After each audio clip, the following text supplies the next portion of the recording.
함께 룻기를 살펴볼 터인데요.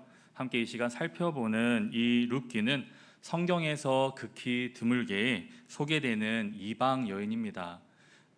그래서 이 룻은 이방 여인으로서 지금 이스라엘 공동체 속에서 받아들여져 함께 살았던 인물입니다.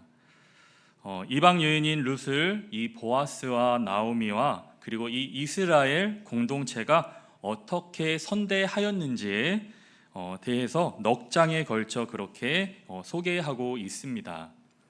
각 장에 대해서 간략하게 이 시간 함께 살펴보기를 원합니다. 함께 읽지는 못하였지만 1장에서는 엘리멜렉의 가족이 어떻게 모압으로 이주하게 되었고, 그리고 어떻게 그들이 다시 이 이스라엘로 돌아오게 되는지에 대해서 그렇게 말하고 있습니다. 그리고 오늘 본문인 2장에서는 들판에서 이 룻이 보아스의 종들과 함께 이삭을 줍는 그 사건으로 진행되죠. 3장에서는 보아스의 타작마당에서 룻과 보아스의 그 만남을 묘사하고, 그리고 대망의 마지막 장인 4장에선 베들레헴 성문을 배경으로 하고 있는데, 여기에서 룻의 미래와 관련된 그 법적인 절차가 진행됨을 볼 수 있습니다. 룻기의 배경은 룻기 1장 1절에 나와 있는 것처럼 사사시대이죠. 우리 함께 룻기 1장 1절 말씀 함께 읽어보도록 하겠습니다. 시작. 사사들이 치리하던 때에 그 땅에 흉년이 드니라.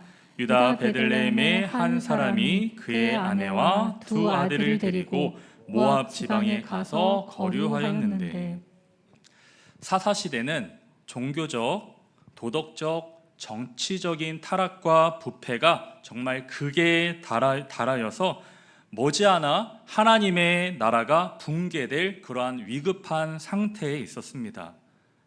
이때에 약속의 땅에 기근이 들었는데 하나님의 인애와 도우심이 그 땅에서 떠났음을 상기시킵니다. 룻기는 한 모압 여인이 하나님의 이 구속의 이야기의 일부가 된 그 구체적인 사건을 통해 지금 자기 백성에게 보여주신 하나님의 바로 신실하심에 관한 그 이야기를 들려주고 있습니다. 고신대 우병훈 교수님은 룻기 상실에서 체험으로라는 그의 저서에서 이 룻기를 상실에서 채워짐으로 이동하는 구조라고 그렇게 말합니다.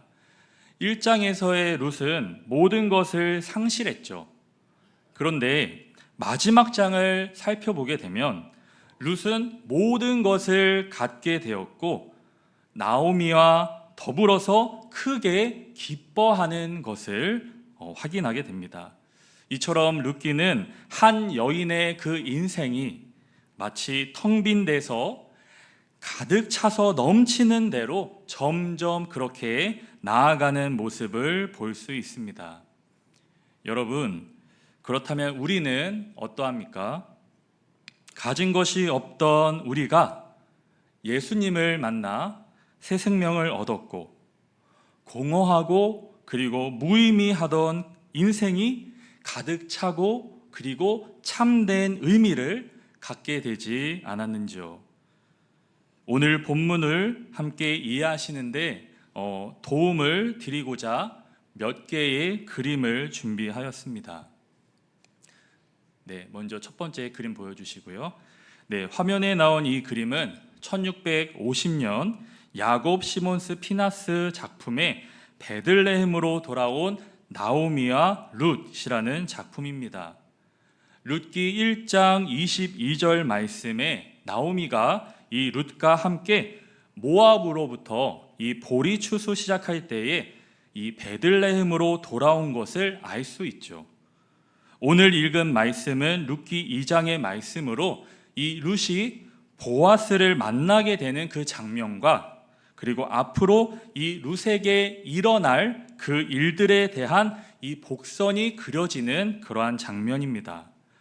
먼저 우리가 이 룻기를 읽으면서 잊지 말아야 할 시대적인 배경은 이때가 사사시대라는 사실입니다. 그래서 룻기는 처음부터 사사들이 치리하던 때에라는 그러한 말로 시작하고 있죠. 즉 룻기는 사사기와 그렇게 연결되어 있다라는 사실을 잊지 말아야 합니다. 그렇지만 룻기는 변하지 않는 하나님의 그 사랑을 우리에게 보여주고 있습니다.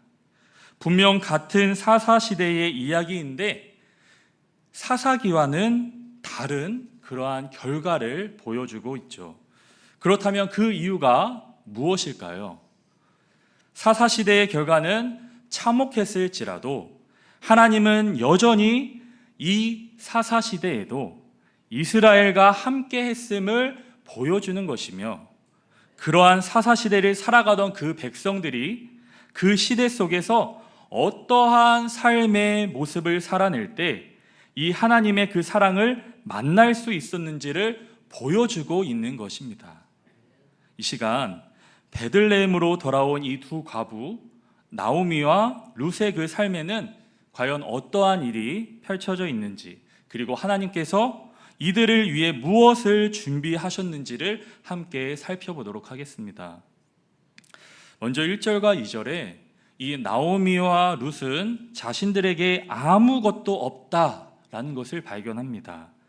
당장의 끼니를 해결할 방법이 없어서 룻은 시어머니 나오미에게 이제 떨어진 그 이삭을 주어오겠다라고까지 하죠.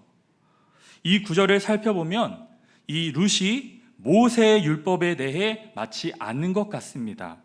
우리 함께 레위기 19장 9절과 10절 말씀을 함께 읽겠습니다. 시작. 너희가 너희의 땅에서 곡식을 거둘 때에 너는 밭 모퉁이까지 다 거두지 말고 내 떨어진 이삭도 줍지 말며 내 포도원의 열매를 다 따지 말며 내 포도원에 떨어진 열매도 줍지 말고 가난한 사람과 거류민을 위하여 버려두라. 나는 너희의 하나님 여호와이니라. 아멘. 여러분, 이것은 당시에 이스라엘 사회가 가지고 있었던 사회복지 정책이었습니다. 가난한 사람과 그리고 타국인을 위한 이러한 복지제도가 지금 룻과 나오미를 위한 복지제도다라고 생각했던 것이죠. 그리고 때마침 베들레헴은 보리 추수를 시작하는 기간이었습니다. 고대 유대 사회는 4월 하순에 이 보리 추수를 시작으로 해서 6월 초순 이 밀을 추수하는 그 기간까지 약 7주 동안 모든 추수를 마쳤습니다. 나오미와 룻이 지금 베들레헴에 도착한 그때는 이 보리 추수가 시작되는 4월 하순이나 5월 초순이라고 할 수 있죠. 여러분, 나오미와 룻이 베들레헴으로 돌아오는 그러한 결단을 했음에도 상황은 어떠합니까? 나아져 있습니까? 전혀 나아지지 않았습니다. 우리도 마찬가지로 믿음을 회복했음에도 여전히 문제는 그대로이지 않습니까? 하지만 여러분, 문제 가운데서 믿음을 잃어버리지 마시기를 소망합니다. 신실하신 그 여호와 하나님께서 이 자리에 있는 여러분의 상황과 환경 가운데 간섭하여 주시기 때문입니다. 여러분, 이삭을 주워 모아 하루의 끼니는 때울 수 있었겠지만 그것으로 지속적인 그 생계를 유지할 수 있었을까요? 그럴 수 없었을 것입니다. 어찌 보면 안정적인 대책이 필요했을 텐데 그때 룻이 보아스라는 그 사람을 만나게 됩니다. 네, 두 번째 그림을 보도록 하겠습니다. 화면에 나온 이 그림은 1828년 카롤스 펠트의 작품인 보아스 보리밭의 룻이라는 작품입니다. 이 그림은 룻과 보아스의 그 사랑이 이제 시작되는 그러한 전경을 묘사한 것으로 알려져 있죠. 함께 3절과 4절을 보실 텐데 우리가 이 두 구절에서 지금 나누고 싶은 것은 두 단어입니다. 바로 우연히와 마침입니다. 여기 독특한 표현이 나오죠. 룻은 우연히 보아스의 밭으로 갔고 보아스는 마침 그때 밭으로 나와서 룻을 보게 되었습니다. 여러분, 평소에 우리는 운이 좋다, 다행이다 라는 이러한 표현을 사용하지 않나요? 저 역시 은연중에 사용하곤 합니다. 그렇지만 대개 그리스도인들은 이러한 표현을 안 쓰려고 합니다. 왜 그럴까요? 그건 모든 것이 바로 하나님의 섭리 아래에 일어난 일이라고 그렇게 믿기 때문입니다. 섭리란 하나님은 자신이 창조하신 만물을 그 계획하신 목적에 합당하게 유지하시고 그리고 보존시키실 필요가 있는데 이를 위한 모든 과정을 의미하는 신학 용어입니다. 그런데 본문에 함께 살펴보면 이 우연히와 마침이라는 표현이 사용되죠. 인간의 관점에서 표현한 것이고 그리고 이것에 하나님은 우리가 보기에 우연하게 일어난 일 가운데서도 언제나 주권적으로 일하고 계시기 때문입니다. 더하여서 실제로 하나님의 큰 그림에서 보면 룻으로 하여금 이 보아스를 만나서 복된 삶을 살 뿐만이 아니라 다윗과 예수 그리스도의 육신적인 조상이 되게 하시려는 바로 필연입니다. 하나님의 그 특별하신 계획과 섭리에 의해서 이루어진 일이기 때문에 결코 우연이라고 할 수 없는 것이죠. 하나님은 자기의 일을 성실하게 감당하는 이 룻을 보아스의 밭으로 인도하신 분입니다. 룻은 나오미에 대한 그 충성을 다하기 위하여서 지금 이삭을 주우러 밭에 갔습니다. 거기서 룻은 우연히 이 보아스를 만났죠. 처음부터 이들의 이러한 만남에는 인간적인 의도는 전혀 없었습니다. 세상의 모든 일이 우리가 보기에는 우연 같지만 그 배후에는 바로 하나님의 섭리의 손길이 스며 있는 것을 알게 됩니다. 하나님은 우리의 자유의지를 최대한 존중하시면서 바로 그분의 이 섭리를 따라 인도하고 계십니다. 여러분, 수많은 우연과 그리고 그 우연이 만나 지금 저희가 한 하나님을 섬깁니다. 우리가 누구였는지 진지하게 생각해 보았으면 좋겠습니다. 룻과 보아스의 이 만남도 결코 우연이 아니죠. 하나님의 우연을 가장한 바로 필연이었습니다. 하나님을 주인 삼아 나름 최선을 다해 살아보려는 이 룻에게 하나님이 다가가신 그 방법이 우연 그리고 마침이었습니다. 사랑하는 여러분, 우리는 오늘도 이렇게 온 우주를 다스리고 주장하시는 그 완전하신 하나님의 주권과 섭리를 믿고 철저하게 주님께 의탁하는 가운데 오직 주님의 그 말씀에 순종하기를 온 마음과 뜻을 다하여서 살아가는 저와 그리고 우리 공동체가 되기를 간절히 소망합니다. 네, 다음 그림 보시고요.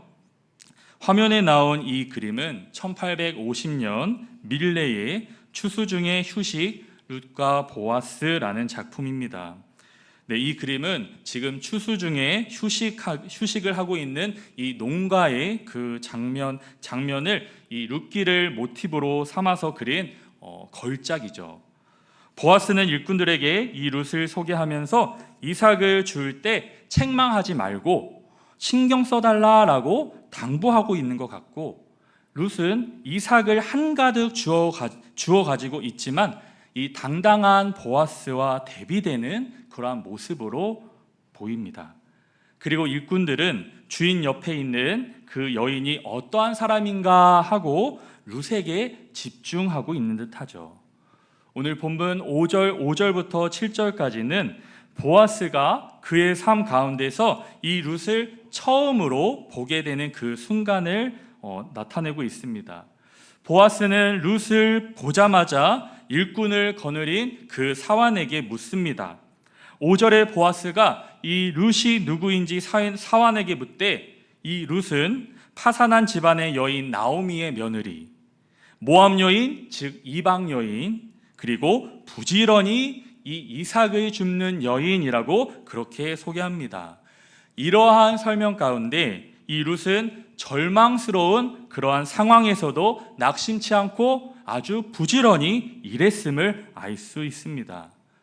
성경은 우리의 삶을 하나님께서 주권적으로 이끌어 가신다라고 가르치지만 인간의 노력이 무용지물이라고 또한 말하지 않습니다.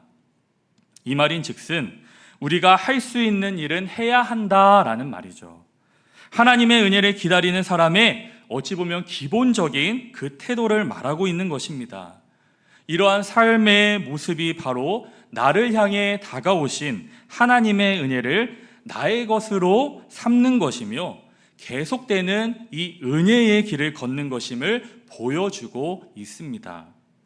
여러분, 사사시대였음에도 이처럼 은혜의 길을 걸었던 이 룻의 이 삶의 모습을 기억하고 따르는 저와 여러분 되기를 소망합니다. 우리에게 하나님이 우연을 가장한, 마침을 가장한 그러한 은혜를 주셨을 때 그것을 결과로 삼는 것이 아니라 주인 되신 하나님을 향해 더 열심히 걸어가야 할 이 영양분으로 해석할 수 있기를 바랍니다. 그리하여서 오늘 우리에게 허락하신 이 우연과 마침의 그 복을 통하여서 더욱더 하나님을 온전히 바라볼 수 있는 힘을 공급받아 누리며 살아가는 우리 공동체 되기를 소망합니다. 네, 계속해서 8절과 9절 말씀에 지금 보아스는 인자한 사랑을 베풀 줄 아는 그러한 자였다라는 것을 확인할 수 있습니다. 룻에 대한 그의 태도는 그녀를 보호하며 그녀에게 도움을 베풀고자 하는 최고의 배려를 보여줍니다. 여기서 보아스는 룻에게 세 가지를 말하지요. 첫째, 이삭을 주우러 다른 밭으로 가지 말라라고 그렇게 말합니다. 이것은 충분한 수입에 대한 약속으로 지금 추수가 끝날 때까지 자신의 밭에서 이삭을 줍도록 허락한 것이죠. 두 번째, 소년들에게 룻을 건드리지 말라라고 명령합니다. 당시 이 시대의 과부는 사회적으로 가장 힘없는 사람이었습니다. 악한 사회의 주요한 특징이 갑을 관계가 심하다라는 것인데 특히 을의 자리에 있는 여성은 피해자가 되기 쉽죠. 당시 사사시대 역시 그랬습니다. 이것을 미루어 보아 이 보아스는 아무런 법적 보호를 받을 수 없는 이 젊은 이방 여인에 대한 안전 조치를 한 셈입니다. 세 번째, 룻에게 목이 마르면 소년들이 지금 길어다 둔 물이 있으니 가서 마시라라고 하죠. 베들레헴은 정말 물이 귀한 곳이었습니다. 결과적으로 이 세 가지는 지금 룻에게 가장 필요한 실제적인 약속을 해준 것이죠. 여러분, 보아스의 밭에 곡식을 베는 자가 있고 그리고 이삭을 줍는 자가 있습니다. 곡식을 베는 자는 그 삭을 은혜로 여기지 않겠지만 떨어진 그 이삭을 줍는 자는 은혜를 입었다라고 여깁니다. 은혜는 내가 심지 않은 것을 거두는 것입니다. 그리고 은혜는 친절함 그 이상입니다. 보아스는 룻이 안전하게 그 이삭을 줍도록 정말 세심하게 배려한 것이죠. 이방인에 대한 율법의 규정을 넘어선 자비이고 바로 은혜입니다. 하나님은 지금도 자기의 백성의 그 선대를 통해서 이 세상에 은총을 나타내고 계십니다.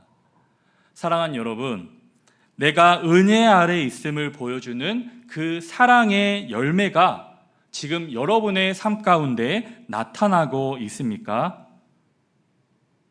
보아스는 율법에 근거하여 이 모압 여인 룻에게 이웃 사랑을 몸소 실천하였습니다. 그렇다면 나는 오늘 나의 주변에 약한 자들을 돌아보고 있는지 이 시간 함께 돌이켜보고 더 나아가서는 하나님의 은혜 아래 있음을 드러내며 살아가시기를 소망합니다. 10절에 이러한 보아스의 환대에 이 룻은 엎드려서 얼굴을 땅에 대고 절하지요. 룻은 자기처럼 비천한 이방 여인에게 지체 높고 유력한 이 이스라엘 남자가 큰 자비를 베풀어 주니 당연히 엎드려 절하지 않을 수 없었습니다. 보아스의 이러한 모습은 특별히 우리 교회 공동체에 있어서 우리 주변 이웃에게 보여주어야 할 그러한 환대의 정신을 이상적으로 드러내고 있다라고 볼 수 있습니다. 더 이어서 10절 하반절을 살펴보시면 이 룻이 지금 느끼기에도 너무 과한 그러한 배려라고 여기면서 이 보아스에게 물어보고 있는 것을 볼 수 있죠. 계속해서 11절에 이 보아스는 이방인인 이 룻에게 은혜를 베푸는 그 이유에 대해 말합니다. 그 이유는 룻이 남편이 죽은 이후에 이 시어머니를 정말 성심껏 모신 일, 그리고 여호와 하나님을 온전히 믿어서 부모와 그리고 고국을 버리고 지금 이스라엘 땅으로 온 그 삶에 기반하고 있기 때문이다라고 그렇게 말합니다. 하나님께서 그러한 그녀의 선행과 그리고 믿음에 대하여 보응하시고 상 주시기를 원하기 때문이라고 그렇게 전하고 있습니다. 즉 룻의 이러한 선행과 믿음 때문에 하나님께서 보응하셨다라는 것을 보응하신 것을 드러내고 있는 것이죠. 룻에게 상 주시기를 원하시는 그 하나님을 대신하여 보아스 자신이 이 룻에게 은혜를 베풀려고 합니다. 여러분, 하나님의 보상은 받은 만큼 주는 그러한 1대1의 그러한 그 보상이 아닌 은혜를 넘치도록 그렇게 부어주시는 보상입니다. 하나님은 하나님을 믿고 그리고 이웃에게 자비를 행하는 그러한 사람에게 반드시 은혜를 넘치도록 베풀어 주시죠. 하나님의 나라의 분깃을 얻게 하십니다. 하나님께서 이 보아스라는 인물을 통해서 이 룻의 인생을 돌보셨던 것은 이 룻이 나오미를 향해 보인 그 선함이 하나님의 마음에 있는 긍휼을 건드린 것입니다. 하나님께서 직접 팔을 펼치셔서 텅 빈 이 두 여인 룻과 그리고 나오미의 인생을 채우신 것이죠. 12절에 보아스의 이 말은 어찌 보면 구약 성경에 나와 있는 가장 아름다운 축복의 문구 중 하나일 것입니다. 우리 함께 12절 말씀 함께 읽겠습니다. 시작. 여호와께서 내가 행한 일에 보답하시기를 원하며 이스라엘의 하나님 여호와께서 그의 날개 아래에 보호를 받으러 온 내게 온전한 상 주시기를 원하노라 하는지라. 아멘. 하나님께서 이 룻의 선행에 보답하시기를 원한다라는 것은 이 룻을 기억하시기를 원한다라는 그런 뜻입니다. 보아스의 특별한 관심이 부담스러웠던 이 룻이 이 말을 듣고 마음에 자유를 얻었습니다. 보아스는 룻이 은혜를 받아야 하는 그 이유를 룻이 하나님의 날개를 바라보았기 때문이다라고 그렇게 말합니다. 그리고 그 날개가 주는 보호를 원했기 때문이라고 그렇게 말하죠.